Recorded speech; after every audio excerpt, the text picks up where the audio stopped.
नमस्कार किसान भाइयों, आप सभी का फिर स्वागत है मेरे इस यूट्यूब चैनल पर नेशनल फार्मिंग लोहारी पर। किसान भाइयों, जैसा कि आप मेरे चारों तरफ देख पा रहे हैं कि हम यहाँ पर गेंदे की खेती कर रहे हैं और हमारे साथ एक किसान जुड़े हुए हैं, हमारे किसान भाई, जो कि काफ़ी समय से यह खेती कर रहे हैं और एक उन्नतशील किसान है, प्राकृतिक खेती के किसान हैं और ये समय समय पर खेती में नवाचार करते रहते हैं, नए नए प्रयोग करते रहते हैं। तो आज हम इनसे जानना चाहेंगे कि इन्हें कहाँ से गेंदे की खेती के बारे में पता चला और कैसे इन्होंने कम लागत लगाकर भी अधिक से अधिक मुनाफा कमाया है। तो हम चलिए जानते हैं। गोलू जी आज हमारे साथ है तो हम इनसे बातचीत करते हैं। नमस्कार, मेरा नाम गोलू यादव, ग्राम भोमवाड़ा का रहवासी हूँ। ये हमारा लोहारी का फार्म हाउस है। इसमें हम नेचुरल फार्मिंग करते हैं। और जैसे कि भाई साहब ने पूछा है कि कब से गेंदे की खेती कर रहे हैं और किस प्रकार से मतलब ये करने का विचार हुआ। मैंने आज के 3 साल पहले मेरे यहाँ मिर्ची लगाई थी। उसमें लगभग 200 पौधे मैंने नर्सरी से लाके लगाए थे। तो उसमें 200 पौधे का मुझे बहुत अच्छा बेनिफिट मिला। उसके बाद फिर मैंने 1 एकड़ में शुरुआत की, उसका अच्छा बेनिफिट मिला। फिर बाद में मैंने जैसे ये अपने प्राकृतिक कृषि विशेषज्ञ मारुति माने जी के सानिध्य में ये फार्मिंग चालू की हमने। डॉक्टर सुरेश राका सनावत, उनका खेत है ये। और इसी खेत पर फिर हमने सोचा कि पहले गेंदे की खेती से शुरुआत करेंगे, क्योंकि सबसे बड़ी चीज़ ये है कि गेंदे की खेती करने से इसकी जो बारीक बारीक जड़ें होती हैं उससे ज़मीन की उर्वरकता शक्ति बढ़ती है। उसके बाद इसमें हमने पहले घनजीवामृत बना लिया था। तो घनजीवामृत 1 क्विंटल प्रति एकड़ के हिसाब से हमने छिड़काव कर दिया। उसके बाद इसकी हमने रोपाई करवाई। उसके बाद हमने इसमें बारिश के समय में जीवामृत हमने ड्रिंचिंग करवाया, पानी के साथ बाद में पानी दिया तो पानी के साथ में चलाया। उसके अलावा इस फसल में कोई भी दूसरी चीज़ नहीं डाली है और बाकायदा इसका शानदार रिज़ल्ट हमें मिला। आप देख पा रहे हैं, आप इधर देखिए, बहुत शानदार तरीके से हमारे खेत में ये गेंदे की खेती हो रही है। और कम लागत अधिक उत्पादन का जो स्लोगन है हमारे प्राकृतिक कृषि के जीवनदायिनी बोल सकते हैं उन्हें, हमारे सुभाष पालेकर जी, जिनकी पद्धति को हम करते हैं यहाँ पर और उन्हीं के अनुसरण में हम ये सारी चीज़ सीख कर रहे हैं। और उससे हमें बहुत बेहतर फ़ायदा है, क्योंकि हमें लागत 0 बजट के आधार पर लग रही है, शून्य के बराबर। हमें लागत बाहर से हमें कुछ लाना नहीं पड़ता है, सब यहीं पर बनाते हैं, यहीं पर स्प्रे करते हैं, यहीं पर हम नीमास्त्र, ब्रह्मास्त्र, 10 पर्णी अर्क सारी चीज़ें बनाते हैं और स्प्रे करते हैं। और आप देख रहे हैं जैसे किसानों की मानसिकता है कि मतलब कुछ ज़मीन में हम देंगे तभी कुछ पैदा होगा। कोई भी चीज़ आपको खाद देने की ज़रूरत नहीं है, कोई खाद से फसल पैदा नहीं होती है। आपने यदि पूर्ण तरीके से जीवामृत बनाया, घनजीवामृत बनाया है और सही तरीके से इसका छिड़काव कर रहे हैं तो बराबर मात्रा में आपको ज़मीन में कुछ देने की ज़रूरत नहीं। अपनी ज़मीन में इतनी शक्ति है, इतनी ताकत है कि वो सारी चीज़ें अर्जित कर लेती है। इसीलिए इसे कहा गया है प्राकृतिक खेती। बहुत बढ़िया गोलू जी, आपने जो प्राकृतिक खेती के बारे में किसानों को बातें बताई, यह कहीं ना कहीं बहुत लाभकारी रहेगी किसानों के लिए। अब आगे मैं आपसे ये जानना चाहता हूँ कि आपने ये बीज खुद से तैयार किए थे या नर्सरी वगैरह से आपने मंगाए थे? जी नहीं, खुद से तैयार करने के लिए क्या है कि घर के करने वाला होना चाहिए। और मैं अभी घर से मैं अकेला हूँ, इस कारण से मैं ये सारी चीज़ें कर नहीं पा रहा था। इस कारण से मैंने ये नर्सरी बुक कर दिया था। जी, बहुत बढ़िया। तो मैं हम घर भी कर सकते हैं। बढ़िया बढ़िया। और मैं आपसे ये जानना चाहता हूँ कि आप पर एकड़ इसमें क्या कॉस्ट आई थी आपकी, आप बता सकते हैं क्या? इसमें पर एकड़ लगभग, क्योंकि इसमें पौधा ही महंगा पड़ा है, बाकी तो कुछ लगता नहीं है, इसमें पौधा ही महंगा पड़ा है, तो अपने को मतलब 4 एकड़ में जो पौधे हमने लगाए हैं इसकी कुल लागत हमें 40,000 रुपये लगभग लगी है। खैर बहुत से किसान बहुत कम मतलब क्षेत्र में लगाते हैं। जैसे कुछ किसान क्या है कि 2 बाय 1 में लगाते हैं, तो इस कारण से उनको ज़्यादा पौधे लगते हैं। हमने 3 बाय 3 में लगाया है। ये जो आप देख रहे हो 4 फीट की चौड़ाई है और पौधे से पौधे की दूरी 3 फीट की है। तो इसके कारण हमें कम पौधे लगे हैं। इस कारण से हमें 4 एकड़ में कुल लागत लगभग जो पौधे की कास्ट बैठी है वही लगभग 40,000 रुपये के आसपास बैठी है, 10,000 रुपये प्रति एकड़। इसके अलावा इसमें कोई लागत नहीं लगती है। गोलू जी, जहाँ तक मेरा मानना है कि जैसे गुलप्ती, अपने निमाड़ में शायद इसे गुलप्ती कहते हैं और गेंदे के नाम से यह पूरे भारत में प्रख्यात है, तो इसमें सबसे ज़्यादा जो समस्या आती है वह होती है इल्ली की। आप जैसे बता रहे हैं कि आप प्राकृतिक खेती कर रहे हैं और इसमें इल्ली का अटैक ज़्यादा होता है, तो उसकी रोकथाम के लिए, उसके कंट्रोल के लिए फिर आप क्या करते हैं इसमें? इसमें हमने उसके कंट्रोल के लिए जैसे नीमास्त्र हमने बनाया था, उसके बाद जैसे उसमें इल्लियों के नियंत्रण के लिए भी दूसरी चीज़ें भी हैं, जैसे दसपर्णी वगैरह है, 5 पत्ती काढ़ा बनता है, दसपर्णी वगैरह सारी चीज़ें।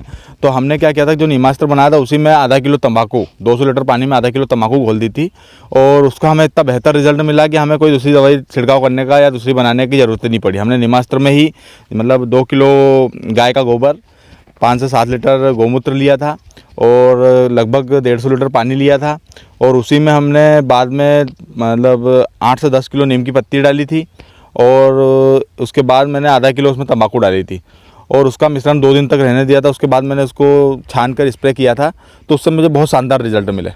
और मेरा जो अगला प्रश्न आपसे है वह यह है कि आप इसमें जो खर्च बता रहे हैं, है ना, जो खर्च काट के आप शुद्ध इनकम कितनी आप इसमें, आप 3 साल से जो एक गेंदे की फसल कर रहे हैं, आप पर एकड़ शुद्ध इनकम बता सकते हैं कि आप कितना इसमें हर बार कमा लेते हो?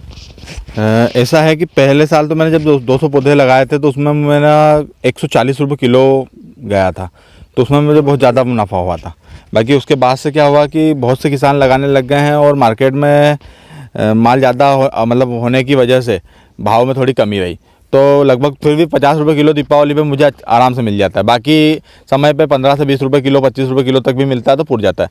प्रति एकड़ 10 से 15 क्विंटल प्रति एकड़ का इसका अनुमान है कि 1 एकड़ में कम से कम 10 से 15 क्विंटल फूल आप निकाल सकते हो।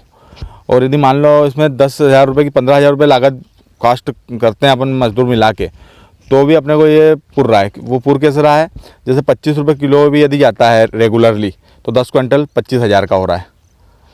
और उसके बाद जैसे दीपावली पर रेट ज़्यादा मिल जाते हैं तो अच्छा खासा मुनाफा हो जाता है, पर 15 क्विंटल के आसपास आराम से 1 एकड़ में चले जाता है।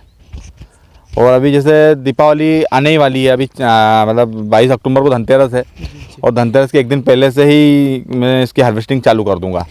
तो मेरा टारगेट है ये 4 एकड़ गेंदे में कभी 50 रुपये किलो की कॉस्ट भी जाता है, तो मेरा 1 एकड़ में कम से कम 7 क्विंटल के आसपास अभी निकलेगा फिलहाल दीपावली के तक। तो 7 चौक 28 क्विंटल, 30 क्विंटल फूल का मेरा अनुमान है।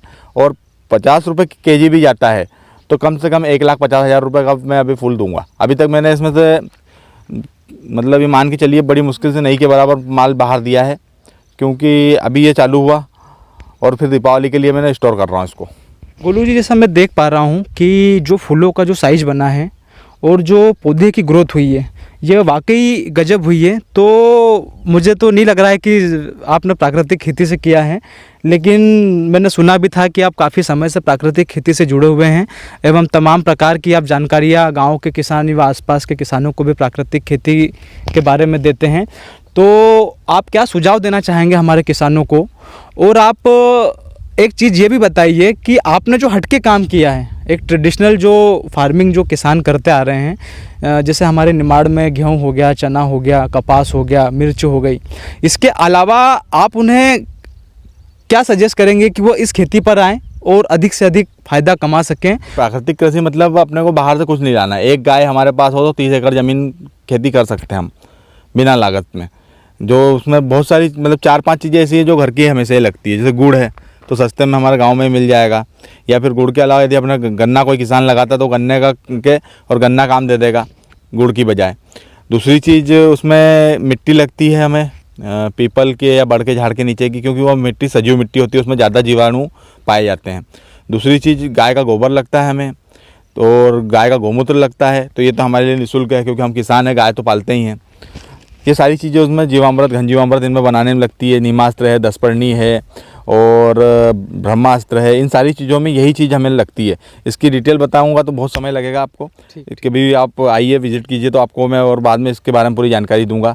साथ ही मैं किसानों को एक मैसेज देना चाहूँगा कि जो भी कहते हैं कि 3 साल करना पड़ेगा उसके बाद अधिक पैदावार होगी या कुछ भी, आप यदि मेरे हिसाब से यदि 1 साल भी सही तरीके से करते हो जीवामृत, घन जीवामृत, वापसा, आच्छादन, सारी प्रक्रियाएं आप यदि सही तरीके से करते हो तो मैं गारंटी लेता हूं कि जितना उत्पादन आपको रासायनिक में मिल रहा है उससे बढ़कर आपको उत्पादन मिलेगा, उससे बढ़कर, क्योंकि मैंने प्रैक्टिकली कर रखा है। अभी आपको पता हो तो अभी जस्ट मतलब कपास के पहले जब मूंग बुआई थी उस समय में किसानों ने मूंग की फसल घर लाने में उनको बहुत तकलीफ हुई, बहुत सारी दवाइयों का स्प्रे किया, बहुत सारा किया, उसके बाद भी कीट नियंत्रण नहीं कर पाए, इतनी इल्लिया हो गई थी कि बता नहीं सकता। और उसी समय में मैंने मेरे 1 एकड़ प्राकृतिक फार्म में गिलकी, लौकी, कद्दू, टिंडा और बहुत सारी 9 प्रकार की सब्जियां लगाई थी। और सब्जियों में आपको पता होगा ज़्यादा बीमारी अटैक करती है, बट मेरे इसमें ऐसा हुआ कि मैंने केवल और केवल आपको जो बताया ना नीमास्त्र बना के और उसमें यही तंबाकू डाल के यही स्प्रे किया था, वही स्प्रे मैंने उस समय भी किया था। आप मानोगे नहीं, इतना बेहतर रिजल्ट आया उसके कि दूसरी जगह दूसरे किसानों के यहाँ इल्लियाँ इतनी थी कि मैं बता नहीं सकता, और मेरे यहाँ एक भी इल्ली नहीं मिली, ढूंढने से भी नहीं मिली, और जबकि सब्जी भाजी मैंने लगा रखी थी और अच्छा खासा उसका उत्पादन भी मिला। इस बार मेरा जो कपास है 22 एकड़ का, उसमें मैंने एकदम नई के बराबर लागत लगाई है। और सुभाष पालेकर जी की किताब पढ़कर मैं इतना प्रेरित हुआ हूँ कि मैं आने वाले समय में मेरी जितनी भी खेती है मैं उस खेती में केमिकल, रासायनिक कुछ भी नहीं डालूँगा। बहुत बहुत बढ़िया गोलू जी, आपने जो हमारे किसान भाइयों को प्राकृतिक खेती के बारे में तमाम बातें बताई, साथ ही गेंदे की खेती के बारे में तमाम बातें बताई, और जो ये आपको बता रहे थे कि जीवामृत, घन जीवामृत, बीजामृत, नीमास्त्र, यह बहुत बड़े बड़े टॉपिक हैं और इसमें बहुत सारी सामग्रियाँ लगती हैं। तो इसकी PDF आप डिस्क्रिप्शन में जाके देख सकते हैं, आपको वहाँ पर मिल जाएगी।